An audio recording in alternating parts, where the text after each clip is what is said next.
நல்லது பண்றதுக்கு அரசியலுக்கு வாங்கடா, கொள்ளை அடிக்கிறது கொலை பண்றதுக்கு அரசியலுக்கு. இப்ப நீங்க யாரும் இங்க இல்ல.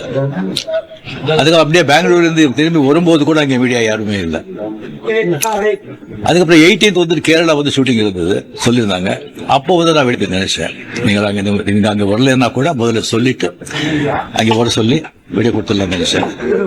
அது ஷூட்டிங் வந்து போஸ்ட்போன் ஆயிடுச்சு. ஸோ இங்க ரொம்ப இன்னும் தள்ளக்கூடாது அப்படின்னு சொல்லி உங்களை எல்லாம் நான் கூப்பிட்டுருக்கேன். ஃபர்ஸ்ட் வந்து தேர்தல் முடிவுகள் வந்த உடனே நான் வந்து ஸ்டாலின் சார் போய் பார்த்துருக்கேன். அது கொஞ்சம் விமர்சனங்கள் வந்து ஸ்டாலின் சார் அவர்களே என்னுடைய 38-40 ஆண்டு நண்பர். எங்களுடைய நட்பு கொள்கைகள் அரசியலுக்கு அப்பாற்பட்டது. ஜனநாயகத்தில் வந்து தோல்வி வெற்றி சகஜம். இருந்தாலும் ஸ்டாலின் அவர்கள் வந்து அந்த கொளத்தூரில் வந்து தோத்தது எனக்கு கொஞ்சம் சங்கடமா இருந்தது. அதுக்காக ஒரு நண்பனுங்கிற முறையில, நட்புங்கிற முறையில, நட்பு முறையில அவரை போய் நான் பார்த்தேன். அதுக்கு வந்து நான் வந்து இங்க விஜய் வந்து சிஎம் ஆகக்கூடாது, போருக்கு வரக்கூடாது, அதை தடுக்கிறதுக்கு வந்து ரஜினி அங்கே போயிருக்காங்க. வேற ஏதோ 2 பெரிய பார்ட்டியை வந்து சேர்க்கணும்னு சொல்லி பேசுறாங்க அப்படின்னு சொல்லி விமர்சனங்கள் வெளியே வருது. அந்த சூழ்நிலையில தான் அதெல்லாம் பேச முடியும். அப்படி பேசுற ஒரு தரங்கெட்ட ஆளு ரஜினிகாந்த் இல்லை. அது வந்து தெளிவுபடுத்துறேன். 2வது வந்து நான் அவர் வந்து வாழ்த்து சொல்லலை, ஏர்போர்ட் போகும்போது வாழ்த்து சொல்லலை. அவர் ஜெயிச்ச உடனே எக்ஸ் தளத்தில் வந்து என்னுடைய வாழ்த்துக்களை தான் வந்து அவருக்கு வந்து பதிவிட்டார். நான் 2016 அரசியல் வர்றேன்னு சொன்ன பிறகு நான் ஏர்போர்ட்டுக்கு போகும்போது யூஸ்வலா அங்கே இருக்கிறவங்க அந்த போர்டிங் கார்டு வாங்கிட்டு இருப்பாங்க. அவங்களுக்கு கேட்கறது தான் வழக்கம், மீடியா யாராவது இருப்பாங்களா அப்படின்னு. அதே இதுல இருந்து மீடியா யாராவது இருப்பாங்களான்னு கேட்டேன். பெங்களூர் போகும்போது மீடியா யாரும் இல்லைன்னு சொன்னாங்க. சரியா சொல்லி நான் போயிட்டு இருக்கும்போது திடீர்னு ஒருத்தர் ஒரு மீடியா ஆள் மாதிரி தெரியல, ஒரு சின்ன போன் வச்சுக்கிட்டு விஜய் ஒரு முதலமைச்சர் இருக்காரு அப்படின்னு சொன்னார். நான் என்ன ஷாக், மீடியா மாதிரியே தெரியுது எனக்கு, போன் வச்சுக்கிட்டு அப்படியே பார்த்து சிரிச்சு நான் போயிட்டேன். அதுக்கு வந்து வாழ்த்துக்கள் சொல்லல அப்படின்னு சொல்லி அதுக்கு ஒரு விமர்சனம். இன்னொன்னு வந்து விஜய் மேல எனக்கு பொறாமை. நான் அரசியல் வந்து இல்ல, அரசியல் நான் இல்லைன்னு சொல்லி விலகி ஆச்சு.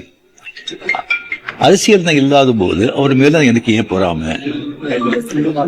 ஒருவேளை கமலஹாசன் ஏதாவது முதலமைச்சர் தான் எனக்கு பொறாமை வந்திருக்குமோ என்னமோ தெரியாது. அப்ப கூட வந்திருக்காது. கிடைக்காம இருக்காது, கிடைக்காது. சோ இன்னொன்னு வந்து எனக்கும் விஜய்க்கு வந்து ஒரு எனக்கும் விஜய்க்கு வந்து ஒரு ஜெனரேஷன் கேப், கிட்டத்தட்ட 25 years டிஃபரன்ஸ். நான் முதலையே சொல்லிருக்கேன்.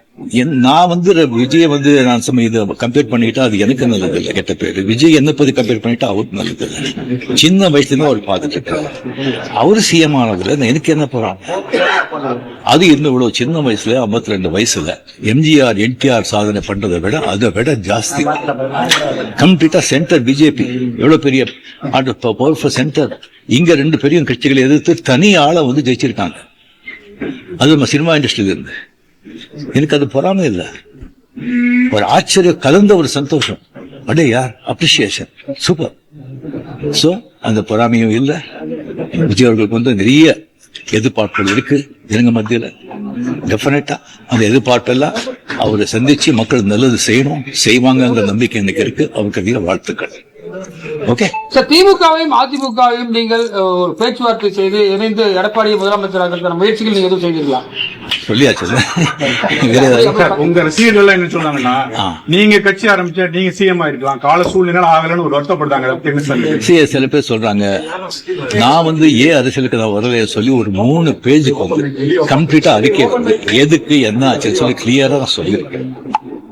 அது தெரிஞ்ச பிறகு அவங்க சொல்றாங்க. சொன்னா அது ஆத்தங்கள் இருக்கும், இல்ல சொல்ல வரல. அது தெரிஞ்ச பிறகு ஏன் வரல சொன்னாங்கன்னா எனக்கு வந்து ஒன்னும் சொல்ல தெரியல. இனிமே உங்க ரசிகர்களை கட்டமைக்கிறதுல என்ன மாதிரி இருக்கும்?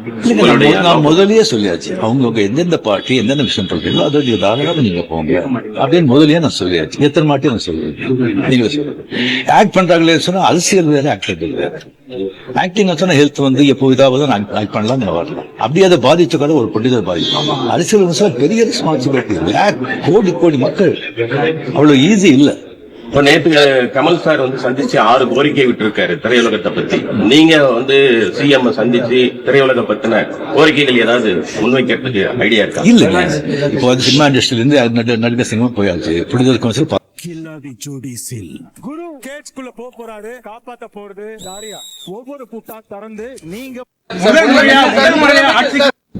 நீங்க வந்து சிஎம் சந்திச்சு திரையுலக பத்தின கோரிக்கைகள் ஏதாவது முன்வைக்கிறதுக்கு ஐடியா இருக்கா? இல்ல இப்போ வந்து சினிமா இண்டஸ்ட்ரியில இருந்து நடிகர் சினிமா போயாச்சு. ப்ரொடியூசர் கவுன்சில் பார்க்க போறாங்க. தமிழும் போயாச்சு. மறுபடியும் வந்து சும்மா சம்பிரதாயமான போய் பார்க்கறதுக்கு எனக்கு பிடிக்காது. முதல் முறையா ஆட்சிக்கு வந்திருக்கக்கூடிய விஜய் அவர்களுக்கு உங்களுடைய அறிவுரை ஆலோசனை என்ன? எதிர்பார்ப்பும் ரொம்ப ஜாஸ்தியா இருக்குங்க. டெஃபினட்டா பூர்த்தி செய்வாங்க நம்பிக்கை எனக்கு இருக்கு. பட் ஒண்ணு, மக்கள் நம்ம வந்துட்டு ஒரு 2 வருஷம் அவரை விட்டு 2 வருஷம் விட்டு, இன்னொன்னு வந்து அவருடைய தொண்டர்கள் ஆகட்டும், ரசிகர்கள் ஆகட்டும், ஜாகிரதையா வந்து நடந்துக்கணும். இந்த சென்ஸ் அவர் என்ன தப்பு பண்ணா கூட அது ஸ்ட்ரைட்டா விஜய்க்கு தான் பாதிக்கும் அப்படிங்கறத அவன் மனசுல வச்சுக்கணும்.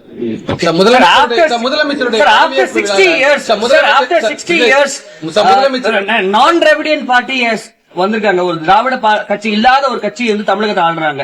இது என்ன மாதிரியான இம்பாக்ட் கிரியேட் பண்ணணும்? சரிங்க, ஒரு 60 ஆண்டுகள் பார்த்துட்டாங்க. ஒரு மாற்றம் தேவை. அந்த மாற்றத்துக்கு கரெக்டா வந்து விஜயம் வந்தார். அது வரும்போது கம்ப்ளீட்டா சினிமா புகழ் 100% சினிமாவுக்கு புகழ் வந்து அவ்வளோ வந்து ஒரு கை கொடுத்துருக்கு. இளைஞர்கள், லேடிஸ் அண்ட் சோசியல் மீடியா, அது நல்ல ஒரு ஓகே. ஏற்கனவே முதலமைச்சருடைய பதவியேற்பு விழால நீங்க சிறப்பு விருந்தினராக கலந்துருக்கீங்க. விஜய் பதவி ஏற்கும் போது உங்களுக்கு அழைப்பு வந்துச்சா?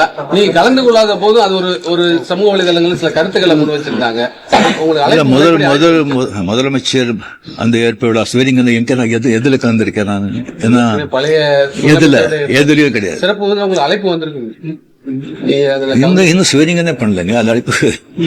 நான் வந்து 96ல தான் கலைஞர் இருக்கும்போதே நான் வந்து அப்ப நான் போகல. 15 டேஸ்க்கு அப்புறம் நான் வெளியே போயிருந்தேன். 15 டேஸ்க்கு அப்புறம் வந்த பிறகு கலைஞர் சார் கேட்டார், உங்களை பார்க்கணும், நான் வரட்டா நீங்க வரீங்களா? ஐயோ நானே வரேன்னு சொல்லி அவர் வீட்டுக்கு போய் நான் வாழ்த்துக்கள் சொன்னேன். அப்படி நேரடியா வந்து மக்கள் வந்து மாற்றம் வேணும்ன்றதை இந்த தேர்தல் மூலியமா உணர்த்திருக்காங்க. 2001 நீங்க தேர்தல் கட்சி வச்சிருந்தா வெற்றி பெற்றலாம் என்ற ஒரு சொல்லப்படுகிறது. அது வந்து தவறு விட்டுமோன்னு நினைக்கிறீங்களா? இல்ல 100% வெற்றி பெற்றிருப்பாங்க, அதுல டவுட்டே கிடையாது.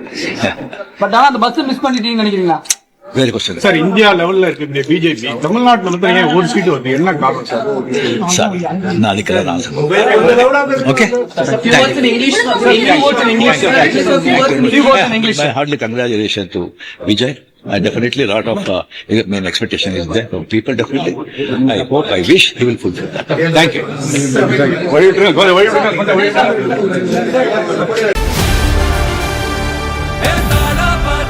மக்களுக்கு நல்லது பண்றதுக்கு அரசியலுக்கு வாங்கடா, கொள்ளை அடிக்கிறது, கொலை பண்றதுக்கு அரசியலுக்கு